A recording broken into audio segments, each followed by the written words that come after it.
I was thinking about you, about the Packers and Lions game on your birthday, and I felt so bad. I was like, this sucks. Yeah, that was a really tough one to swallow, knowing that my significant other, got a win that they really didn't deserve. But then again, uh, with the Lions and the Packers history, it is what it is. But, the Packers are still in it. The Lions have, the third pick overall in the draft.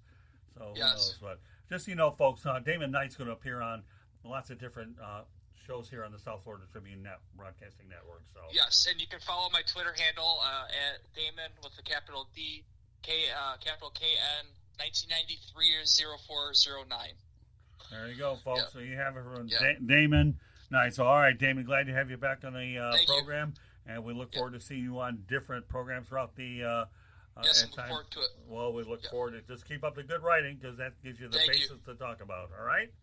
Thank you. I appreciate it, Scoop. Thank you, Lewis. Thank you, Candy. It was nice talking to you guys. Have a good night. You too, Damon. We'll speak to you soon. You bet. Yeah. Bye. All right, so let's go ahead. Since I did an incredible job, with the time zone, we'll have a little segue here in terms of what I had to do when I was out in Southern California. I enjoyed the trip. It was really neat. And went there for a Southern California Sports Broadcasters Awards banquet and luncheon, which was held last Tuesday over the Lakeside Country Club. And I think one of the things that I enjoyed was I had an opportunity to meet face-to-face Joe Davis, the Dodgers play-by-play guy. I'll just say this. Joe Davis is a Michigan-born and bred guy. And, he was asked, the Tigers offered him an opportunity to come back to be the Tigers guy, and he didn't want no part of it. He knows he's got a special job with the Dodgers, and why not? He's a 30-year-old guy with Michigan roots. And, for me, it was an instantaneous connection with him. And I can tell you right now about Joe Davis, and Chris Roberts, the president of Southern California Sports Broadcasters, prefaced it that he does believe that Davis will ultimately be Joe Buck's replacement. I hope so, because he does a great job. If you ever watch the Saturday Fox games, because his contract is flexible where he can do NFL games and he can do Fox baseball games. Oh, yeah. He does a terrific job. Matt Vasgersian does a great job, too, on Fox games. But Joe Davis, you also would want to be the successor to Vince Scully and leave after 2 seasons in the booth. I think that just doesn't make any sense to go back to Detroit. I wouldn't say that. Detroit's a good job. But the thing is you're in the number 2 media market in the country. That's LA, right. That's what you have to do. Forget about, hey, listen, lots of guys leave one job to go to another if it's in their home market. But this guy's in the number 2 media market in the country. The Dodgers have an incredible history, as does Detroit. Right now they're going some difficulties and all that. I get that. But, when you think about broadcasters, and I know you're relatively new to the broadcasting side of the business, where do a lot of your network gigs usually come from? There's only 2 markets that they draw the majority of them. There might be other ones that overlap. New York and L.A. Well, bingo. Yeah. And that's my point. So, when I look at Joe Davis, he's a young, humble guy. That's the chapter. A 30-year-old who's very young and he's very humble. As somebody who follows the Dodgers, though, and somebody who's fortunate enough to have MLB Network on at home, whenever I come home at night and I get to watch a Dodgers game and listen to him or Charlie Steiner, nobody talks about how great their broadcast booth is. I mean, from Tim Everett to Rick Monday to who I believe Chris was speaking to before you went out there. You guys were having a conversation about a show that you guys did, which you guys can find at the iTunes Podcasting Center. Just look up the Sports Exchange. You can find that exchange between Scott and Chris Roberts, former voice of UCLA basketball. Basketball, baseball. We gotta get it right now. Motel 6 man. He's been everywhere, so he's. It's true. Yeah, but Chris did basketball, baseball, and football. The voice up. But it's okay. But he said this just. Those guys in LA do not get enough credit for how great they are. And even, you attended the event, you saw all those guys, the amount of names that are there, people who have tenure. Jaime Harain, the Dodgers guy who Chris mentioned to you on your conversation before, who's been there for over 60 years, essentially the Hispanic version of Vince Scully for the Dodgers. The tradition that they have there with broadcasters and just in that, Southern California area in general is fantastic. So, I had an opportunity to meet Alana Rizzo. She's a very nice young lady. Yeah. And, we talked for a few minutes. She won an award out there.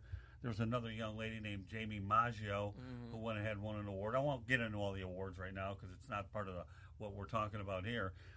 But really, with all due respect, when you think about, Joe Davis, this guy here is eventually going to go ahead and be Joe Buck's replacement.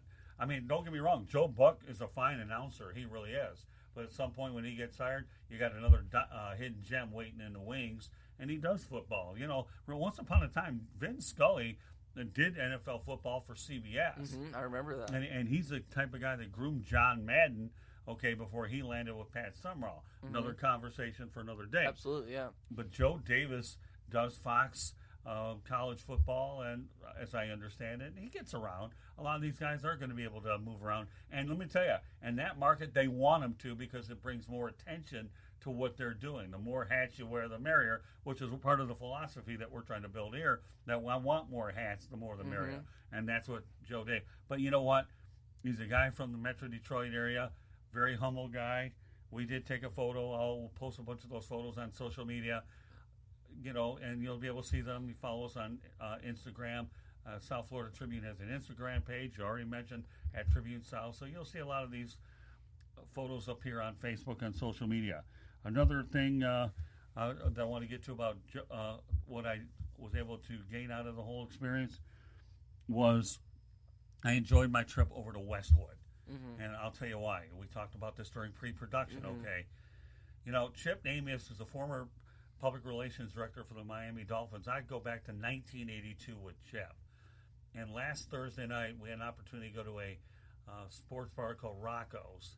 And it was a really, really neat place. And the last time that I was in Westwood Village and ate there and did anything was in 1984 for the Olympic Games. I was with my cousin Terry at the time, staying with him in Westwood. And it was really, really, really neat to hang out with Chip. It really, really was. And I think that, to me, it was special to hang out with a guy like Chip, who to me is like a brother. And I've got to say, above and beyond the broadcasters event, being with Chip, since I've known him for so long, he's like an older brother to me, undoubtedly was a number one highlight of this trip. No, nothing comes close to it. Don't get me wrong, the event was good, and I enjoyed meeting new people, especially people that I've never met before. And obviously my goal down the road is to be able to go back another time or two, to build on what we've done. But hanging out with Chip at Westwood Village and thinking of my cousin Terry, to me, was to and I don't think anyone would take offense to that, because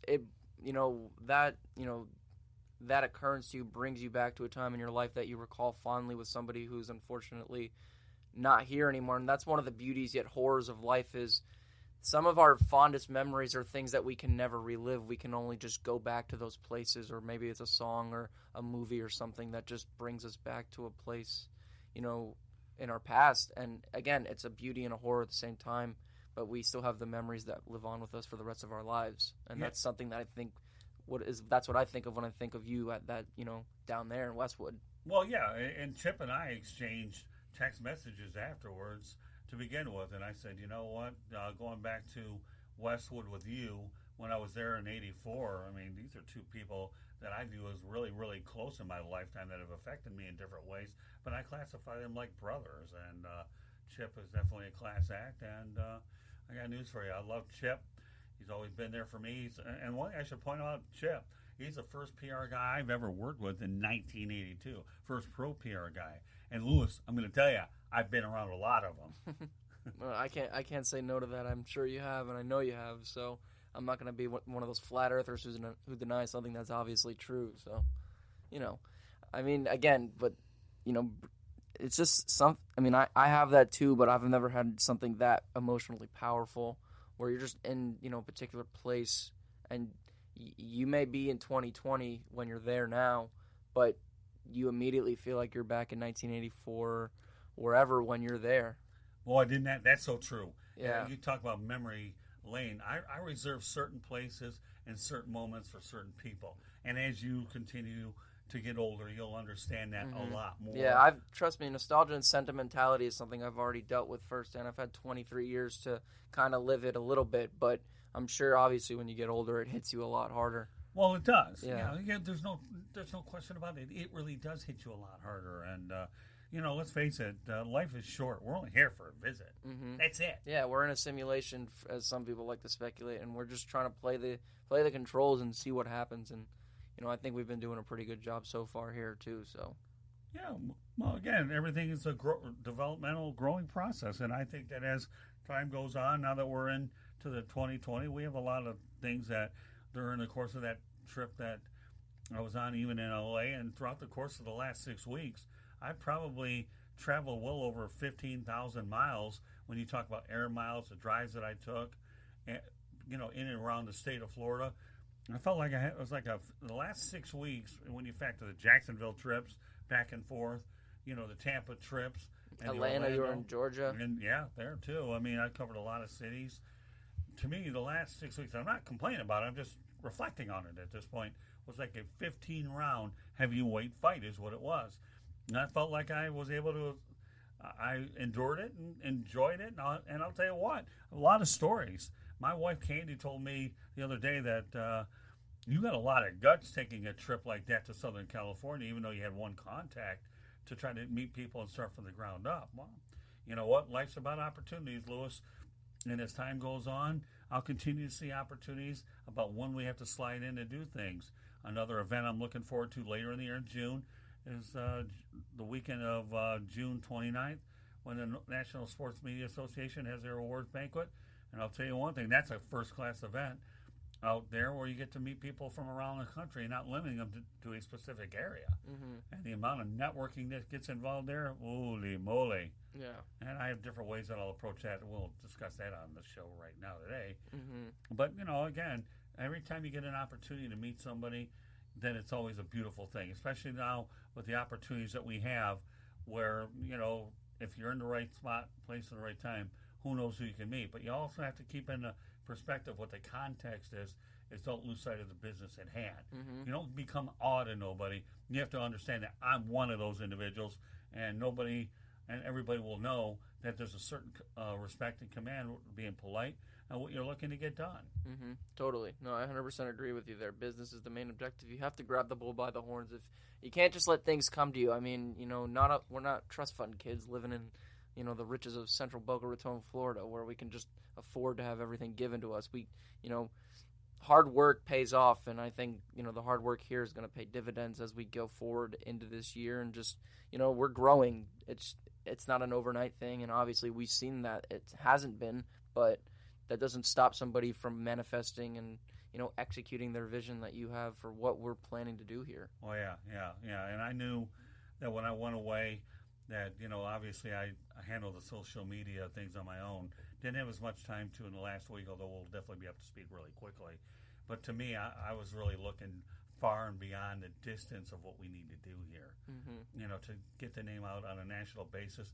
And I think we planted some seeds, but repetition out there will ultimately help us get where we need to go. Mm-hmm. My expectations of this event that I felt like we had were exactly what they are, and that being nobody knows us yet, and it's going to take a while for anybody around the country to do it. No problem. As long as I have the physical strength and the health to do it, I'll be able to do it. Otherwise, we'll have to work smarter, not harder, and that's what the plan is. So, mm-hmm. but I'll tell you what, Westwood's a neat place. The last time I was at Westwood, believe it or not, I was talking about Westwood Village when I ate, but the last time I spent any time in Westwood was when I met John Wooden of UCLA and had an interview with him. One of these days, I would love to get that up for people to hear it, but that was just unbelievable, dealing with the Wizard of Westwood. But mm-hmm. Terry, rest in peace, bro. And, of course, Chip Namias, who I've been dealing with for a long time. He's like a brother to me, too. So, and we had a good time, 2.5 hours out in Westwood. Another great memory for a place which has had a lot of great moments. Mm-hmm. You got to also do a virtual simulation of the Chargers' new stadium, too, didn't you? Yes, I did, yeah. A guy named Jeff Shepard, who I went to junior high and high school with, took me, we got together yesterday, and we took a 30-minute tour of that place, and it was kind of neat. It really was. And then we also drove up to the L.A. Coliseum, where, once again, the 84 Olympics was at. I didn't do a lot with the stadiums on this time because I did a lot of stuff with another friend out in the area named Todd Sherline, another high school buddy that we did some stuff at night. When I go to LA next time, my wife and I will be doing more